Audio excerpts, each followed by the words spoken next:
జగద్గురు శ్రీకృష్ణ పరబ్రహ్మణే నమః. శ్రీ శ్రీ శ్రీ విద్యా ప్రకాశానందగిరి గురు పాదుకాభ్యాం నమః. శ్రీరామకృష్ణ గురు పాదుకాభ్యాం నమః. ప్రేమపూర్వక ఆత్మ నమస్కారములు. క్రిందటి భాగములో భగవానుడు అర్జునునికి తెలియచేస్తూ శుక్లపక్షము, కృష్ణపక్షము, అదేవిధంగా ఉత్తరాయణ దక్షిణాయన మార్గముల గురించి చాలా వివరంగా మనకి తెలియజేసుకున్నాం. ఆ విధానములో అంటే జీవుడు ఆ ఉత్తర మార్గం ద్వారా అంటే ఉత్తరాయణ స్థితిలో ఊర్ధ్వగతిలో దేహాన్ని విడిచిపెట్టినట్లయితే అతనికి పునర్జన్మ ఉండదు అని, ఆ విధంగా కాకుండా ఈ యొక్క దేహ వియోగ సమయానికి ఎవరైతే దక్షిణాయన కాలంలో ఉంటూ అంటే అధోగతిలో జీవుడు ఉన్నప్పుడు ఆ విధంగా కనుక దేహాన్ని విడిచిపెడితే వారికి మరలా జన్మకు రావడం జరుగుతుంది అని చెప్పి మనకి భగవానుడు తెలియచేశారు. ఈ శుక్ల కృష్ణపక్ష మార్గాల గురించి మరికొంత మనకి మరొక్కసారి భగవానుడు తెలియచేస్తూ శుక్ల కృష్ణై గతి హేతే జగతః శాశ్వతే మతే ఏకయా యాత్యనా వృత్తిం అన్యయా వర్తతే పునః. ఈ శుక్ల కృష్ణ పక్షములు రెండును ప్రపంచమున శాశ్వతముగా ఉన్నవి. ఒకటి ముక్తిని, మరొకటి పునర్జన్మమును కలగజేయును. కావున ఈ శుక్ల కృష్ణ మార్గములు రెండూ కూడా ప్రపంచములో ఎప్పుడూ కూడా శాశ్వతముగా అనాదిగా ఉన్నవి. ఎందుకంటే మంచి మార్గము, చెడ్డ మార్గము ఈ రెండే ఇక్కడ కృష్ణపక్షము, శుక్లపక్షము. అంటే ఊర్ధ్వగతి, అధోగతి, ఉన్నతమైన స్థితి, అధమైన స్థితి, ఈ రెండు విధానాలు కూడా జగత్తులో ఎప్పుడు ఉండేవి శాశ్వతంగా. ఈ రెండు మార్గాలు. కావున ఇక్కడ కూడా భగవానుడు అదే విషయాన్ని తెలియచేస్తూ ఈ శుక్ల కృష్ణపక్ష మార్గము రెండూ కూడా ఎప్పుడు ఉండేవి. కావున ఒకటి ముక్తిని, మరొకటి పునర్జన్మని కలిగిస్తుంది. ఈ ఉత్తరాయణ మార్గం ద్వారా అంటే శుక్లపక్షము అనేది ఉన్నతమైన స్థితిని తెలియజేసేది కనుక అది జన్మరాహిత్యాన్ని, మరొకటి అయినటువంటి కృష్ణపక్షము అనేది అధోగతిని తెలియజేస్తుంది, జీవుని యొక్క అధోగతిని తెలియజేస్తుంది కనుక చీకటి మార్గము. కావున ఆ విధంగా ఉన్నటువంటి వారికి పునర్జన్మ ప్రాప్తమవుతుందని చెప్పి భగవానుడు తెలియచేస్తూ ఈ రెండు మార్గములని ఎరిగినటువంటి యోగి ఎప్పటికీ మోహాన్ని పొందడు అని చెప్పి భగవానుడు మనకి తెలియచేస్తూ నైతే శృతి పార్థజానన్ యోగి మోహ్యతి కచ్చిన తస్మాత్ సర్వేషు కాలేషు యోగయుక్తో భవార్జున. పార్థ, ఈ రెండు మార్గములను ఎరింగినటువంటి యోగి మోహబద్ధుడు కాబోడు. కావున అర్జున, నీవును సర్వదా యోగయుక్తుడు కమ్ము. కావున అర్జునికి చెప్తూ భగవానుడు ఎవరైతే ఈ యొక్క ఉత్తరాయణ దక్షిణాయన మార్గము రెండింటినీ కూడా తెలుసుకుని ఉంటారో, ఈ శుక్ల కృష్ణపక్ష విధానాలు కూడా రెండింటినీ కూడా ఎరింగి ఉంటారో అటువంటి యోగి ఎన్నటికీ మోహబద్ధుడు కానేరడు అన్నారు. అంటే సత్యము తెలిసిన తర్వాత అంటే రెండు తెలుసుకున్నవాడు, సత్యము అసత్యము, మంచి చెడ్డ, ఈ రెండింటినీ కూడా ఎవరైతే నిష్కర్షగా తెలుసుకోగలుగుతారో వారు ఎన్నటికీ కూడా మోహాన్ని పొందరు. ఎందుకంటే మంచిని తెలుసుకుని అదేవిధంగా చెడు అంటే కూడా ఏమిటో తెలిసి ఉన్నవాడు ఎన్నటికీ కూడా చెడు వైపుకు పోడు, మంచి మార్గమునందే ఉంటాడు. అలాగే సత్యము అంటే ఏమిటో తెలుసుకున్నవాడు సత్యము యొక్క అనుభవాన్ని పొందుతున్నటువంటి వాడు, అసత్య విధానము కూడా తెలిసిన వాడైనప్పుడు కూడా ఆ విధానంలోకి ఎప్పటికీ పోడు. అసత్యము యొక్క దాంట్లో ఉండే నాశనత్వాన్ని ఎప్పుడూ కూడా తెలిసిన వాడై ఉంటాడు కనుక యోగి అయినటువంటి వాడు. అంటే యోగి అంటే యోగాభ్యాసము చేస్తూ ఉండువాడు. అలాగే యోగము అంటే కలయిక, జీవుడు దేవుడు. ఈ జీవ బ్రహ్మైక్య స్థితిని అభిలషించడానికి చేసే ప్రయత్నములు ఏవైతే ఉన్నాయో అంటే ఆయా మార్గముల ద్వారా మనకి భగవానుడు ఈ భగవద్గీతలో అనేక యోగ మార్గాల్ని మనకి సూచించారు. భక్తి యోగము, కర్మయోగము, ధ్యానయోగము, జ్ఞానయోగము, అభ్యాస యోగం, ఇలా మనకి అన్నీ కూడా యోగము అంటే జీవుణ్ణి దేవుడితో కలిపేటువంటి విధానమే యోగ స్థితి. ఈ విధంగా ఎవరైతే ప్రయత్నపరులై ఉంటారో వారు ఈ విధంగా రెండింటి గురించి కూడా తెలుసుకున్నటువంటి వారైతే ఎప్పటికీ కూడా వారు మోహబద్ధులు కారు. ఎన్నటికీ కూడా వారు ఊర్ధ్వస్థితినే అందుకుంటారు, ఉత్తమమైనటువంటి గతినే కలిగి ఉంటారు తప్ప అధమ స్థితికి పడిపోరు. ఎందుకంటే ఉన్న వాస్తవం ఏమిటో వారికి అర్థమవుతూ ఉంటుంది కనుక, యథార్థం తెలుసుకుని ఉంటారు కనుక. ఎందువల్ల అంటే వాళ్ళు ఆ మార్గములో అంటే యోగ మార్గములో ప్రయత్నపరులై ఉంటారు. వాళ్ళు ఎల్లప్పుడూ కూడా ప్రయత్నిస్తున్న వారై ఉంటారు కనుక రెండో వైపుకి ఎప్పుడు కూడా వాళ్ళు దిగజారరు. కావున అర్జున, నీవు కూడా ఎలా ఉండమని చెప్పారు అర్జునుడికి? తస్మా సర్వేషు కాలేషు యోగయుక్తో భవార్జున అన్నారు. అందువల్ల సర్వేషు కాలేషు అంటే సర్వకాలముల యందు కూడా నువ్వు యోగయుక్తుడివయ్యే ఉండు అర్జున అన్నారు. ఇది అర్జునుడికి ఒక్కరికి మాత్రమే వర్తించదు, అందరికీ వర్తించే విధానమే. ఎవరమైతే భగవాన్ని పొందేటువంటి ప్రయత్నంలో ఉంటామో అందరూ కూడా ఈ జాగ్రత్తను వహించగలిగి ఉండాలి. ఎప్పుడు అంటే సర్వేషు అన్నారు. సర్వేషు కాలేషు అంటే సర్వకాల సర్వావస్థల యందు కూడా, అన్ని కాలముల యందు కూడా, అన్ని వేళల యందు కూడా యోగమునందే యుక్తి కలిగి ఉండాలి. అంటే పరమాత్మ యొక్క అనుసంధానపరులమయ్యే ఈ మనస్సుని అంటే ఈ జీవుణ్ణి ఎల్లప్పుడూ కూడా భగవంతునికి అనుసంధానపరుస్తూనే ఉండాలి. దాని నుంచి ఎన్నటికీ కూడా పక్కకి వైదొలగరాదు అని దాని అర్థము. ఎందుకంటే ఈ మాయ అనేది అంత గొప్పది. ఇది భగవంతుని నుంచే వచ్చినటువంటి మాయ, వైష్ణవీ మాయ. కావున ఆ మాయ ఎప్పుడు కొద్దిగా దానికి వీలు దొరికితే చాలు తిరిగి ప్రవేశం అయిపోతూ ఉంటుంది. చాలా చాలా సాధనలు చేసిన మహనీయులు కూడా అది పడగొట్టేయటానికి ఎప్పుడు కాచుకుని ఉంటుంది సిద్ధంగా. ఎక్కడ వీరి మనస్సుకి ఒక బలహీనత అనేది వస్తుందో, ఎక్కడ వారిలో చిన్న కామన అనేది బయలుదేరినా వెనువెంటనే పసిగట్టి ఆ మాయ మనల్ని ఆవాహన చేసేస్తూ ఉంటుంది, ఆ మాయలో పడిపోతూ ఉంటాం. అందువల్లే చూడండి, సాధనలో ఉన్నటువంటి వారం కూడా చాలా చాలా ముందుకు వెళ్ళిపోయి కూడా ఒక్కొక్కసారి చిన్న చిన్న విషయాలకి మళ్ళా వాటి ప్రలోభాల్లో పడిపోయే ప్రమాదం ఏర్పడుతుంది. అంటే ఇంకా ఎక్కడో మనకి లోపల దాగి ఉన్నటువంటి వాసనలు, ఆ యొక్క సక్తత ఏదైతే ఉందో అది మళ్ళీ మనల్ని పడగొట్టేస్తూ ఉంటుంది.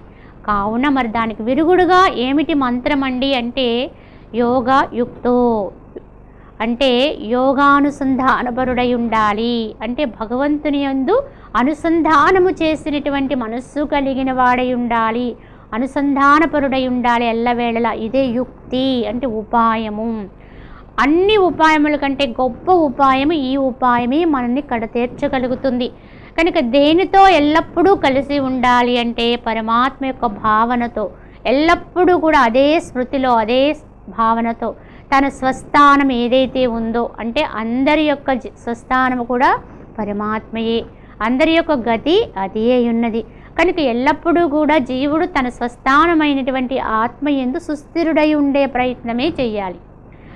అయితే ఎందువల్ల అంటే అది మనల్ని మాయ ఎప్పుడైనా కాచుకుని ఉండి పడగొట్టేస్తుంది. కనుక ఎలా అంటే చూడండి, ఒక నాచు పట్టినటువంటి ఒక సరస్సు ఉంది. ఆ సరస్సు లోపల శుద్ధ జలమే ఉంది, కానీ పైన అంతా కూడా పచ్చటి నాచు కట్టేసింది. మనకి ఇప్పుడు లోపల ఉండేటువంటి శుద్ధ జలాన్ని తీసుకోవడానికి ఆ నాచుని పక్కకు తట్టి అన్ని వైపులకి కూడా నెట్టి ఆ బిందెని కనుక లోపల ముంచి ఆ నీళ్ళని దాని నిండా తీసుకుని మళ్ళా బిందె అందులో ఉన్నంత వరకు ఆ బిందె దాంట్లో ఉన్నంత వరకు కూడా నాచు దానికి పక్కగానే ఉంటుంది. కానీ దాన్ని పైకి లేపేమో మళ్ళా వెంటనే ఆ నాచు మళ్ళీ పరుచుకుపోతుంది.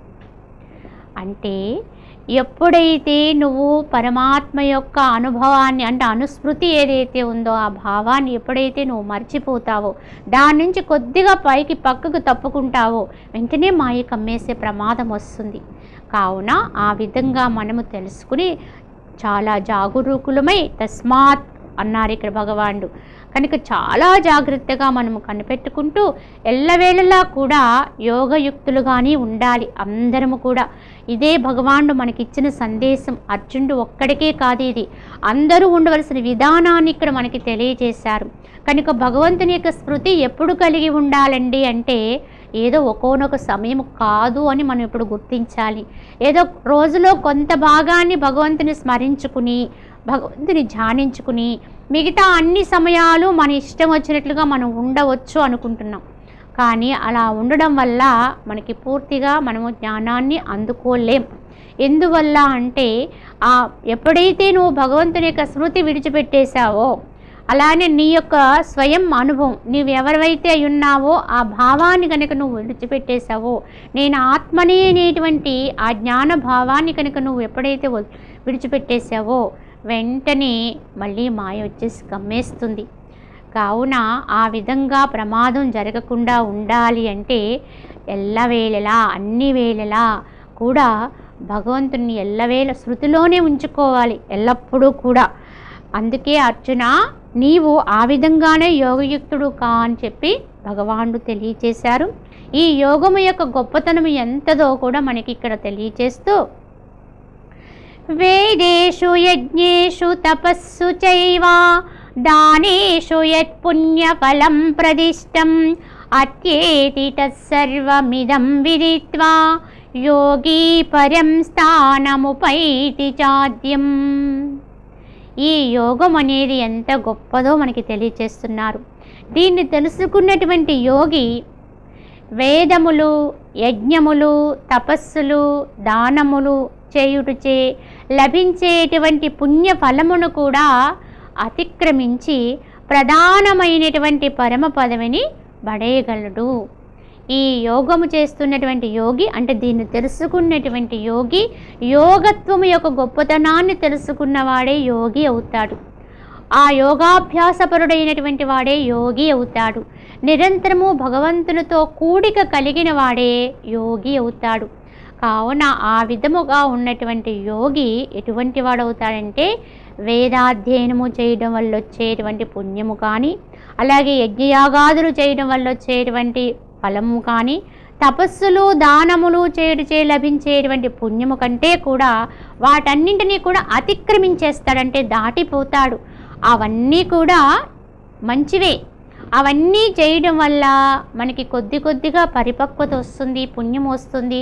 ఆ పుణ్య పరిపక్వత వల్ల మనలో పాపం అనేది తొలగినప్పుడే జ్ఞానం అంటే శుద్ధత్వం ఏర్పడి జ్ఞానం అనేది కలుగుతుంది. నిజమే.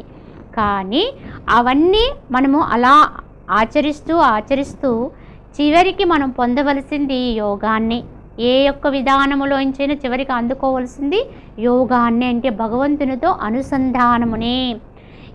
కావున ఆ విధముగా యోగములో ఎవరైతే ఉంటారో, నిరంతర భగవంతుని యొక్క అనుసంధానపరులై ఎవరైతే ఉంటారో వారు ఈ యజ్ఞయాగాదులు, తపస్సులు, దానములు చేసినటువంటి యథాధ్యయనము ఇలాంటివన్నీ చేసినందువల్ల వచ్చిన పుణ్యమునన్నింటినీ కూడా దాటివేసినటువంటి వారే, అతిక్రమించినటువంటి వారే మరి ఏమి పొందుతారండి అంటే ప్రధానమైనటువంటి అసలైనటువంటి పరమ పదవి ఏదైతే ఉందో దాన్ని పడేయగలుగుతారు. అంటే దీనికి మించిన పదవి ఇంక ఎక్కడా ఏది లేదు.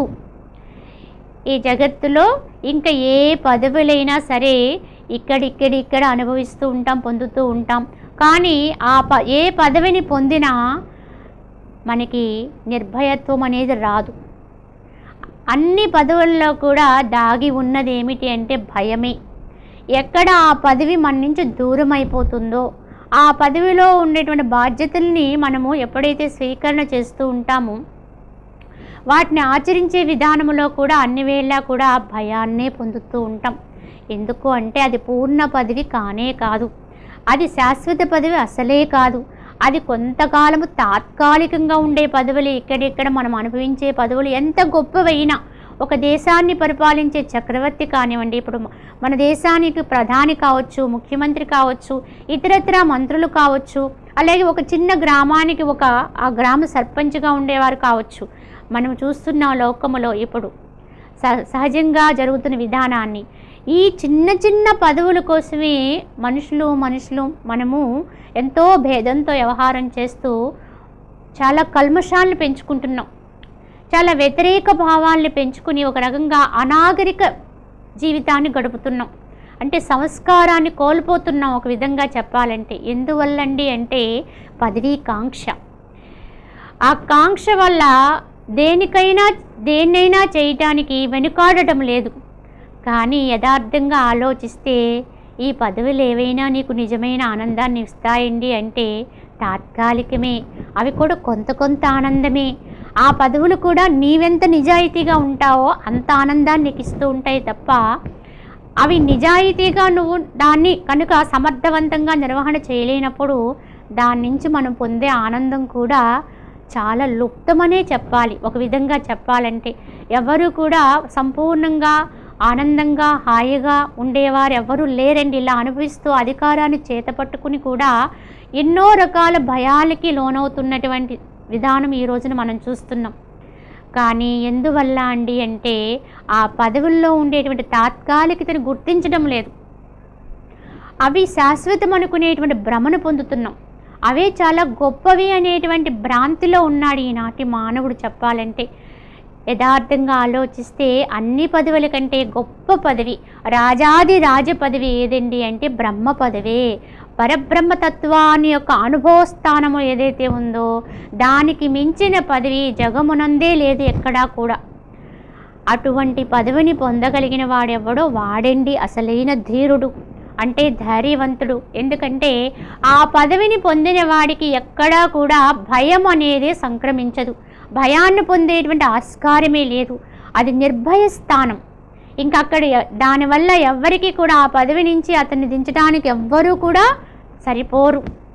కనుక అది ఒక నిశ్చింత స్థానం, నిర్భయ స్థితి. ఆ విధంగా దాని యొక్క స్వస్థానం, నిజం చెప్పాలంటే అది వారి యొక్క స్వయం స్థానం. ఎవరి స్థానం? ఎందుకు ఆ పదవి ఎంత గొప్పది ఎందుకయిందని అంటే ఆ పదవి నీదే. అది ఎవరి నుంచో నీకు సంక్రమించినది కాదు, ఇంకొకళ్ళు ఇస్తే వచ్చినది కాదు. యథార్థంగా ఆ పదవి ఒకప్పుడు ఎప్పుడు కూడా మనదయ్యే ఉన్నది. దాన్ని మనమే సరైనటువంటి అవగాహన లేక దాన్ని నందు శ్రద్ధ పెట్టలేక మనము అనుభవించలేకపోతున్నాం.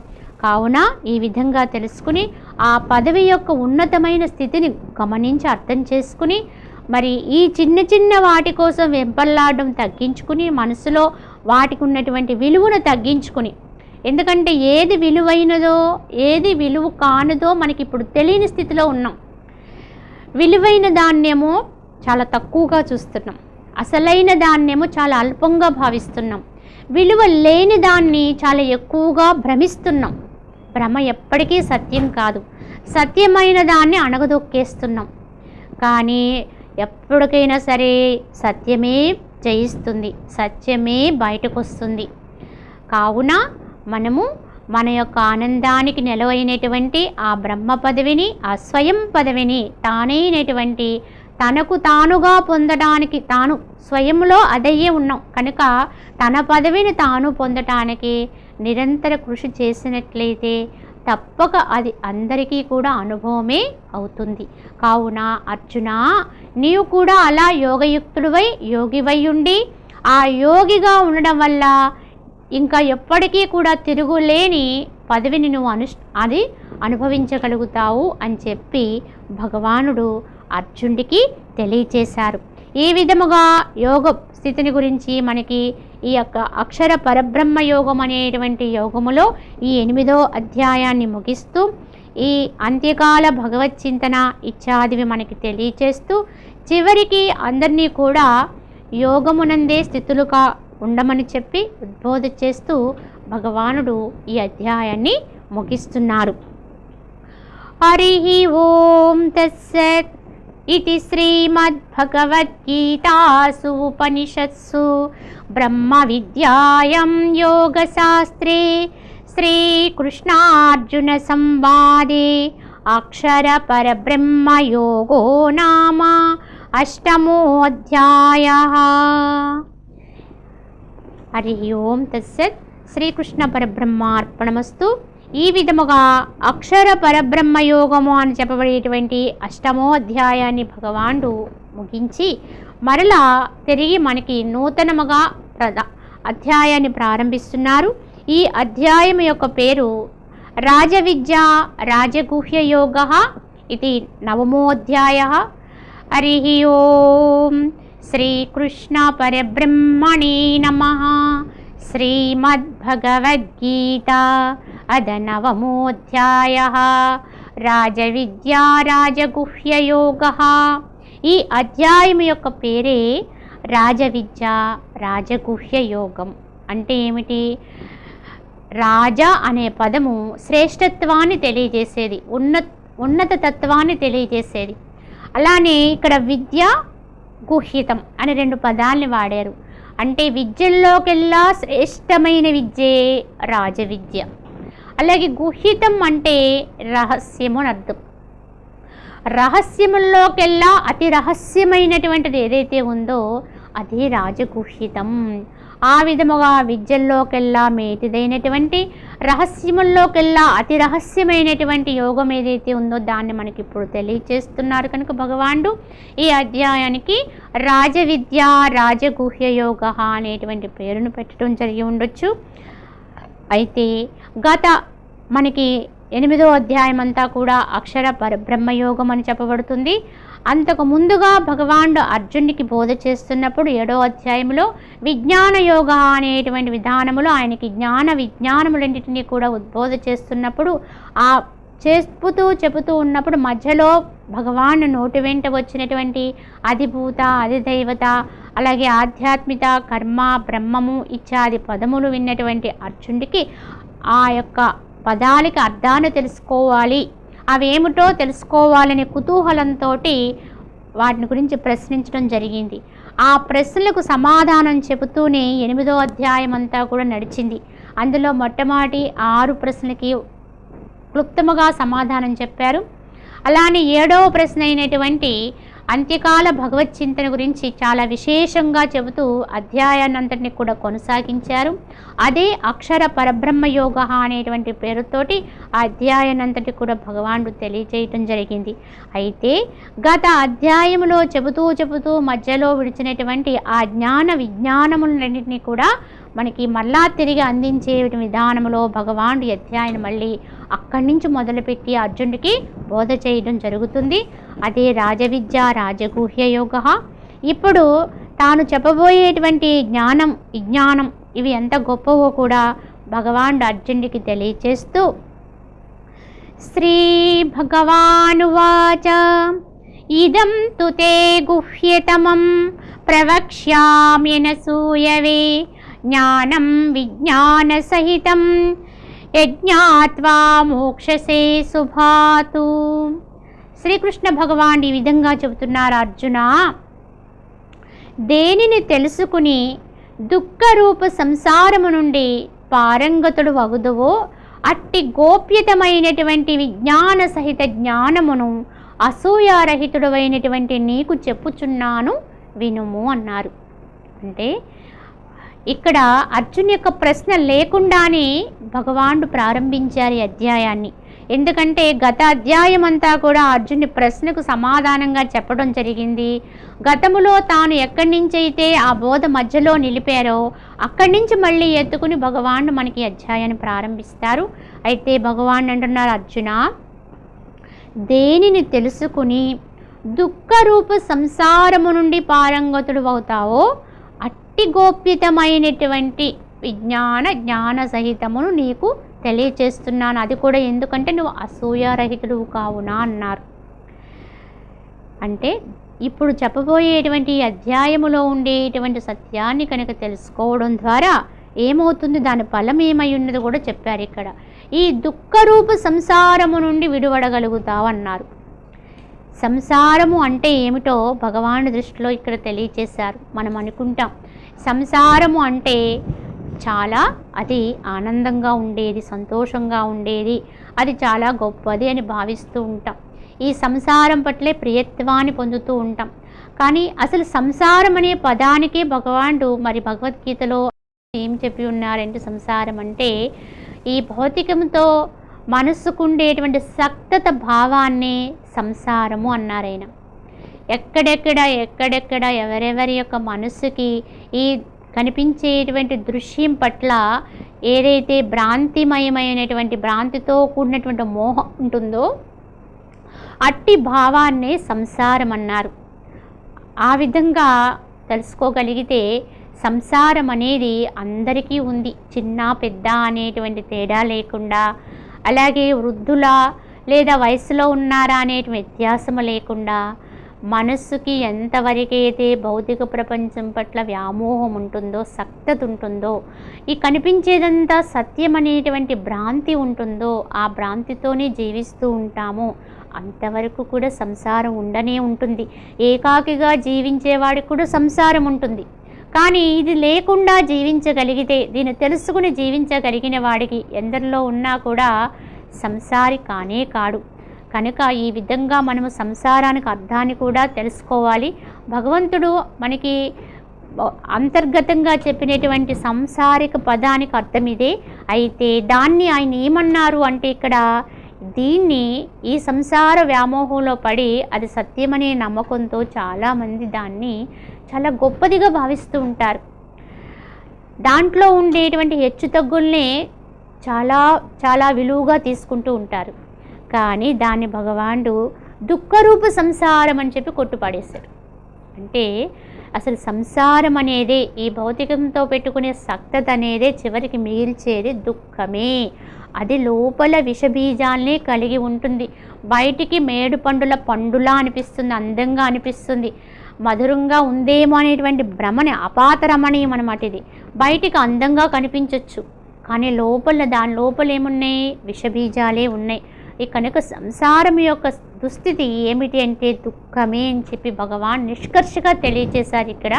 మరి ఈ శ్లోకంలో భగవానుడు మనకి అందించబోయేటువంటి మరికొంత సత్యాన్ని మనం వచ్చే భాగంలో తెలియచేసుకుందాం. హరి ఓం తత్సత్.